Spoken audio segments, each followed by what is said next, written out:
Hey hoodies, welcome back to the Hood Table one more again. Please come on in and like the video, share the video, subscribe to the Hood Table if you're not already subscribed.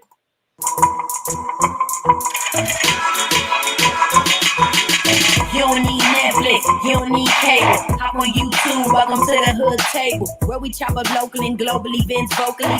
You don't really wanna miss out on these conversations. Just joke a little, laugh a little, get that wine in your system, fill your glass a little. Expose current events, talk trash a little. You never know, these opinions might clash a little. They addicted to the content, got them binge watching. You don't like it, then you want invited. Bet your friends watching in the house and in your job parking lot before you clocking. They don't wanna miss a second, but it's HD content.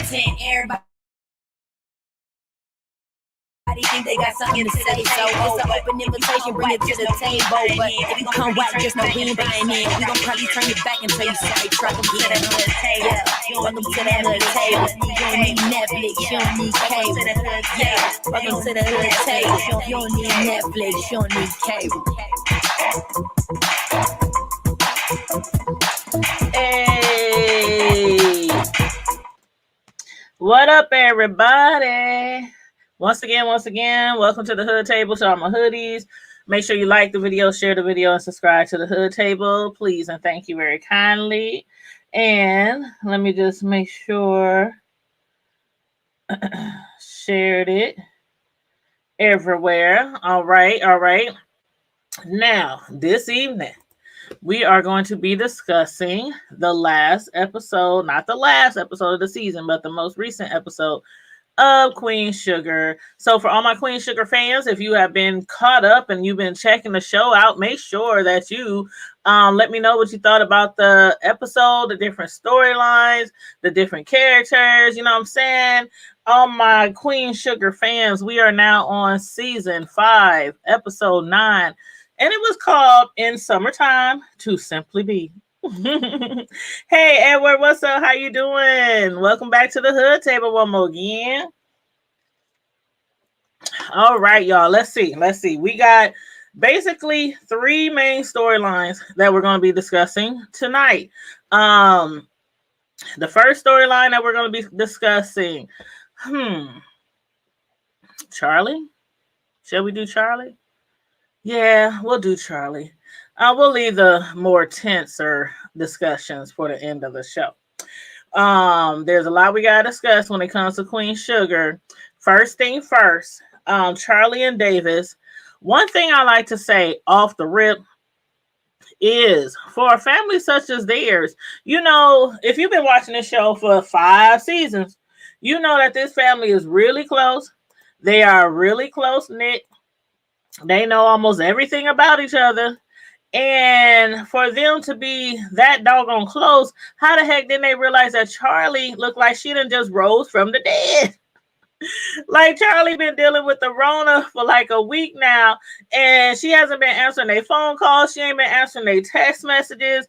And then as soon as they hit her up and say they got a family Zoom meeting, she all of a sudden able to jump up on the Zoom, but looking just still as sick as I don't know what, you know, not as bad as she was when David first found her dang near passed out on the couch, but she was even stifling some coughs on the Zoom meeting, and nobody said anything. Nobody asked her where you been, how you been, why you ain't been responding to our messages, nothing like that. They just overlooked that she been, you know, dissing them for like a week or so.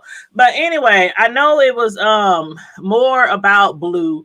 You know, the Zoom meeting was mostly focusing on Blue and him, you know, his decision, their family decision, I should say, about that school, which I do not remember the name of, but that's neither here nor there, the name of the school.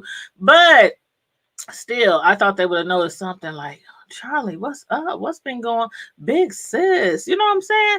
But anyway, Charlie, she still does not want anybody to know that she is sick or was sick, because even though she's feeling a lot better, she's still, you know, you're supposed to be quarantined for 2 weeks. So she still could be having a COVID right now. And then you know how it is, even after the 2 weeks, sometimes the doctor be like, okay, it's still gonna, you know, when they test you, it's still going to say you have it because you had it.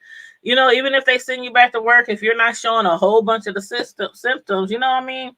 But anywho, I ain't had it yet, thank God. I hope I don't have it, but anywho. We all know somebody that had it. But on top of that, as far as her not knowing, not wanting people to know, it was like at first, okay, I get it. I understand. Because she seemed like she just didn't want her family and friends to worry about her. Because if you know anybody who's had it and had the severe side effects, they usually in no shape or form to be able to be on social media all the time, checking their text messages all the time, their voicemails, let alone talk on the phone. They mainly have to use the majority of their strength to like breathe, roll over, get up, go to the bathroom, eat, drink, basically stay alive. Like all their energy be gone. So that takes a lot out of them. So people don't usually be trying to get on the phone. So that's what I know for a fact from a lot of people who didn't had the COVID. They might post on Facebook, okay, you guys, I have the COVID. Just pray for me. No phone calls. I'm not taking no phone calls because they got to use like all their energy, to try to get better. So I'm thinking, okay, that's probably why she don't want them to know. But then in this case, it seems like it's coming down to her not wanting people to know because of maybe the stigma. Like for one, everyone who catches COVID is often looked at as if they were all just running outside, with a jar trying to catch the doggone virus. Now, while there are some people or were some people who might have been out there a lot during the pandemic, not trying to stay at home because they just didn't want to stay at home, when they could have. A lot of those people did catch it, and a lot of people didn't catch it. So it's kind of like, most diseases, sometimes you can take all your precautions and still catch it or not catch it. But in this, sometimes it's like with this COVID, okay, remember how they used to treat people with AIDS or HIV when the pandemic first hit back in the 80s, the 90s? Man, didn't nobody want to be near them. Didn't nobody want to sit on a toilet that they might have. Don't you dare drink out of a cup. Don't want to share no cigarette. A lot of people with COVID has been treated that badly, even though it's like the flu and not something as bad as the HIV. But a lot of people don't want people to know. I didn't know. I didn't saw people or met people who had it, and they be like, "Don't tell nobody. Don't tell nobody," as if it's okay. But y'all get what I'm saying. Y'all get what I'm saying. But to me, if I had it, I would at least tell my family and friends, and I think that she should have too. I think she was being selfish. Y'all let me know how y'all feel about that. I think that she's been selfish. Her son is out of town. He's in Minnesota. He's out there protesting and everything. She could have very well have died while her son is out there protesting. And so instead of being like closer to home, Micah, he miles away. It was for a good cause that he's there. But to me, she was still being selfish. The love of mother is always a better cause. Me, I would have preferred to be home with my mom than out there protesting, trying to help take care of her. But besides all that, how do y'all feel about Charlie and Davis? Do you suspect that in being pampered and tended to by Davis, that those old flames were stirring up in the inside of Charlie? Let me know. Let me know. With Davis, I can't tell so much. It's as if he really truly still cares about her and her well-being. But I didn't sense like some things was being rekindled with him. I got more of a sense of like not romantic gestures, but maybe like he's the ex-boyfriend, ex-husband, just trying to be there for you vibes, and then it's the back home I go. That's what I was getting from him. He loves her, he cares for her. That's the mother of his son. So that's what I was getting from him. But from Charlie, it seemed like she was reading way more into that. So I don't know. Do y'all think they might have been feeling the same way about each other? Especially in the last scenes when he was about to get up out of there. If he does feel that strongly about her, he's hiding it very well. Because I couldn't tell. He's probably hiding some deep feelings for her, that he didn't want to let off, because they went from a very, very good relationship to a very rocky, public, tragic breakup. I'll just put it that way. He like totally embarrassed her publicly and everything. So I don't know. Y'all let me know. But I got a feeling that Charlie, something was stirring up inside of her. Like, dang, he's a good man. He's still a good man. Yeah, he cheated on me. He had kids on the side and woo woo woo. But he still loves me enough to take care of me for a whole week. That man was not about to leave if Charlie told him not to. He would have just stayed right there. He said he would. Every time she tried to thank him for being there, thank you, I appreciate it. You didn't have to. I'm sorry you had to stay this long. He was like, are you kidding? Are you kidding? Where else would I be? Where else would I be? I mean, that was the love of his life. That was the love of his life. So he reassured her before he left that it was never an inconvenience to be there for her, that it was no place else he'd ever be if she ever needed him. She just stood there like a deer in headlights, like she just didn't know what to do. She was stuttering. What? Mm-hmm. Mm-hmm. She know that man still love her. And side note, the best gift you can give a woman is the ability to be vulnerable without being seen as being weak. At least that's what I've heard. Have y'all heard that before? I heard that for the first time earlier today. I thought it was good enough to throw into this review. So yeah, but it sounds good. It sounds good. But anyway, again, let me know how y'all feel about Charlie and Davis. If y'all think there's a chance for them, even a slight chance that they might get back together again. Now, moving right along. What did I say? Right along. You know the movie Right Along. Moving right along. Ralph Angel, Darla, Blue, and Vi. Okay. Whew. I already know what most of y'all are thinking about this storyline. But first, I have to say that Aunt Vi, she played it off so well. When she heard on the Zoom meeting that Blue was taking that scholarship, I was like, dang, Aunt Vi really chill. She really chill on this Zoom. She was just literally cursing out Blue's grandma like the other day. Then she told Hollywood that Blue ain't going nowhere over her dead body. So to see her sitting there on the Zoom, smiling from ear to ear, as if saying in her mind, maybe this is a great opportunity for Blue. Only to turn around later on and call up Ralph Angel to get him a piece. Not a piece, but every piece of her doggone mind. I was like, Vi was going in, y'all. She was cutting deep too with those insults, wasn't she? She was not giving Ralph Angel no chance. I was like, hold up now, Vi, hold up. We understand where you coming from. I mean, I have to give it up to Ra, though, because I know he wanted to straight cuss her the hell out. And he did say a few cuss words, but nothing as harsh as she was saying to him. Vi was totally out of line, if I might say so myself. Like on everything. Vi, she was like, way out of pocket, telling Ralph Angel that he's about to screw up his own son's life. Like he hasn't been through enough with him and Darla shit. That's what she said. Then she dared him to hang up on her. Y'all, Ra, he was trying so hard not to disrespect his auntie. And despite him having every right to tell her that Blue is not her son, when he told her that she's actually not anyone's biological mother, I have to admit, that stung for me. I was like, oh my God. Like, she was telling him a lot of harsh things. She was being very critical.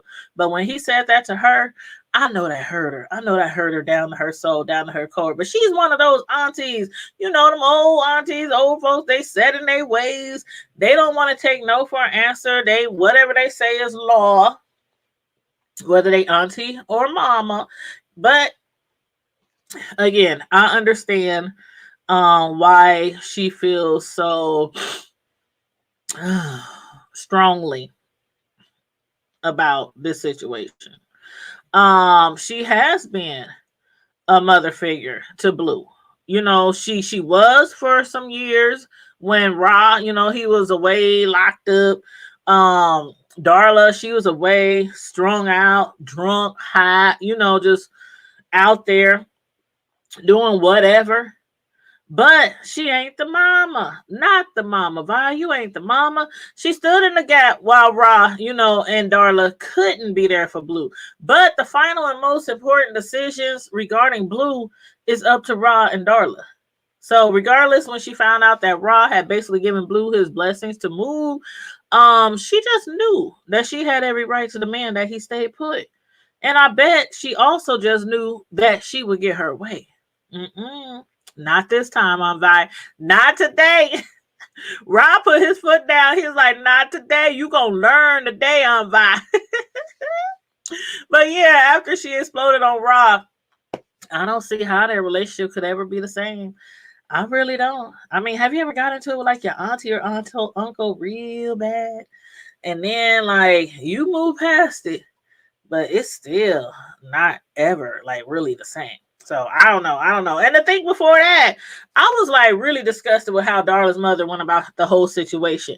Like she didn't even ask Darla or Rob's permission before applying to that school on Blue's behalf, then making it seem as if he was not only accepted because of his brains, if it wasn't for like the school needing minorities there, he probably would not have ever been accepted. I don't know. I don't think so. Because like Nova said, she said that Blue was about to be one of their little token little black kids from a poor rural farm town. And that he was selected. That was like one of the main reasons. Like they said, he had to have 2 check boxes, not just brains, like some of the white people, some of the smart people, some of the wealthier people going to the school. Not just that check mark for having good grades and being brilliant and high, IQ, but he was a little black kid from a poor rural farm town, selected to attend a prestigious school on a Fulbright scholarship. So let me know how you guys feel about Blue leaving his parents to go over 1,000 miles away to live with his grandma to attend that school. Now, it's obvious that Ra, he doesn't want to stand in the way of possibly, preventing Blue from being much more than just a farmer. But to me, Darla, she still didn't seem too convinced. She didn't seem like, she was rallying for this decision.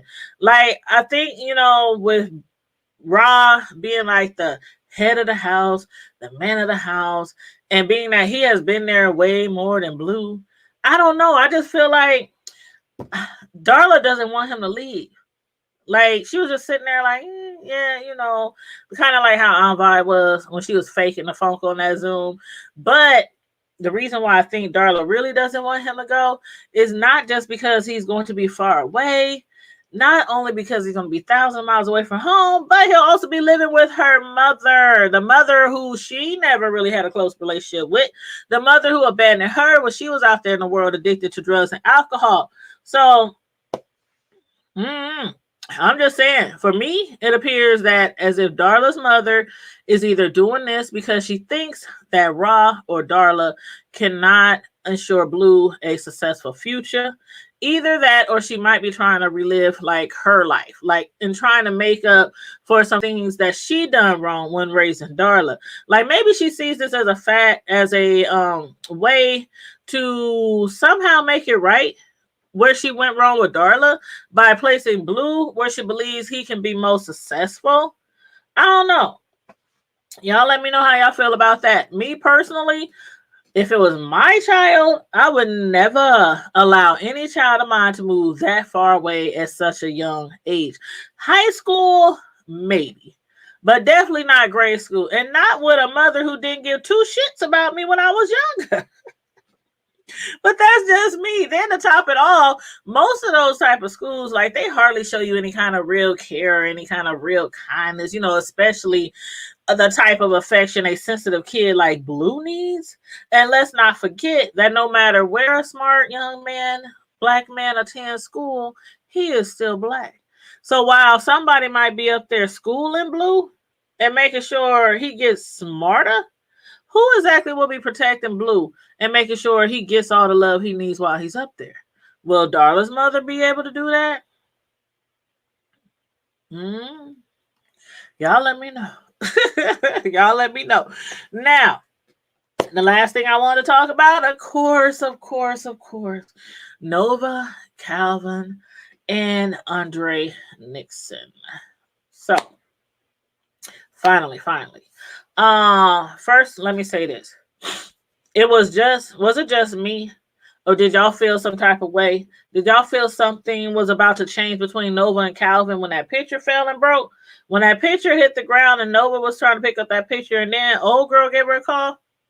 Now, some people who like are superstitious, not me, but some people believe that when a picture falls off the wall, it means that somebody's going to die. So in this case, could it have possibly been like a symbolism of the death of Nova and Calvin's relationship? I don't know, but the shit is definitely about to hit the fan. Man, when Julianne Baptiste responded to Nova, we know for a fact that Nova had no idea what she was about to be faced with. And not just faced with meeting the young black man who was subject to a brutal, unjustified beating at the hands of racist police that left him confined to a wheelchair, but also faced with the reality that her man has been lying to her all this time. Could you believe it? Did you expect that? I didn't. I should have seen it coming, but I didn't. But to say the least, this is really going to put Nova in a tight spot with Calvin. Nova asked him point blank, period, if he had ever been part of police brutality, and he lied to her. He lied to her face and said no. And well, in actuality, he didn't say no. What he said was, as a rookie, he had witnessed his fellow men in blue relentlessly beat on a young black man, to which he just stood by and just watched. But come to find out, Calvin actually played a major role in the beating. It's because of the last blows at the hand of Calvin that Andre, who was a sophomore in college, he was like a sports star, he's now paralyzed. He is confined to a wheelchair. And this was all over a stolen candy bar. Then, on top of that, per Miss Baptiste, the cops, including Calvin, who beat him, were known to do that to like a lot of black people all throughout the Ninth Ward. The cops were known for, being able to inflict pain on their victims in just the right areas of their body as to not leave any trace that, anything happened. Basically, they were hitting them, they were inflicting pain somewhere where it didn't really leave a lot of bruising. So had it not been for Andre emailing her or Miss Baptiste getting back to her, Nova would have probably never found out the truth that her white ex-cop of a boyfriend could do something like that. So now, because of this new discovery, how do you feel? Like, where do you see Nova and Calvin's relationship going now? How do you think this will play out between Nova and Calvin? Do you think Nova will break up with him? Do you think she will break up with him with an explanation, without an explanation? Like, he already told her he witnessed it, but didn't do anything because he was a rookie on the force. So now that she knows the truth, what the hell can he really say in his defense? Or do you think that it'll be one of those situations where Nova might possibly forgive him because he was very young at the time and maybe not brave enough to stand up to those cops? I can't see that. Even if he tries to use that for excuse, I can't see that because the way that Andre sat there and told his story, sitting in that wheelchair, he said he never will forget Calvin's face because Calvin was the last one to give him them blows that broke his back. He said he will never.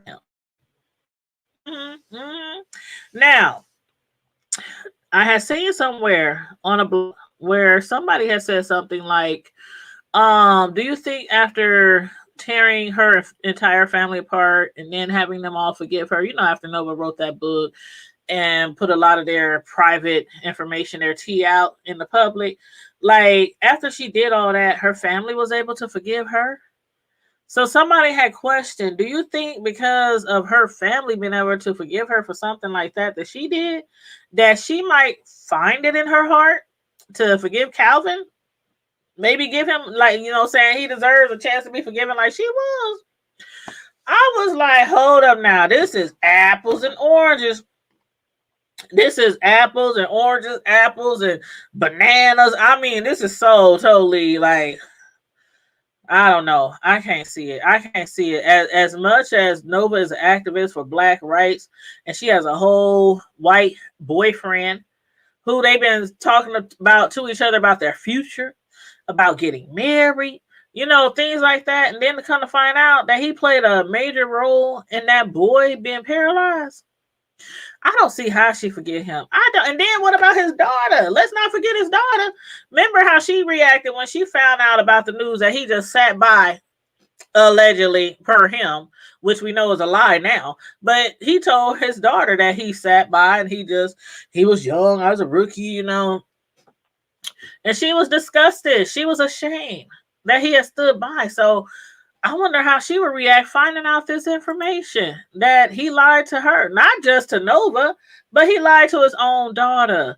So I don't know. Y'all let me know how y'all feel about that. Oh, and one more thing. You know how I've been saying that Nova, regardless of the COVID, had looked like she picked up a lot of weight. This last episode, she had somebody pull out her treadmill from storage to put it in her living room so that she could start working out again. So, I don't know. Is it only me that's getting pregnancy tease from Nova? Because every time I see her, every single episode, I'd be like, wow, Nova was a whole lot smaller. Like a whole lot smaller. I don't know. What do you think would happen if she turned out to be pregnant by Calvin? Like, have you ever thought about that? I have. Y'all let me know how y'all feel about that. And everybody coming into this video after the video is over, make sure you comment in the comment section your thoughts on this TV show episode, the different characters, the different storylines, some of the questions that I asked. If you feel like, responding to them, feel free to do so in the comment section. And again, don't forget to like and share the video. Subscribe to the Hood Table if you're not already subscribed. And stay safe, be blessed, always remain vigilant, and don't forget to keep it hood. Bye.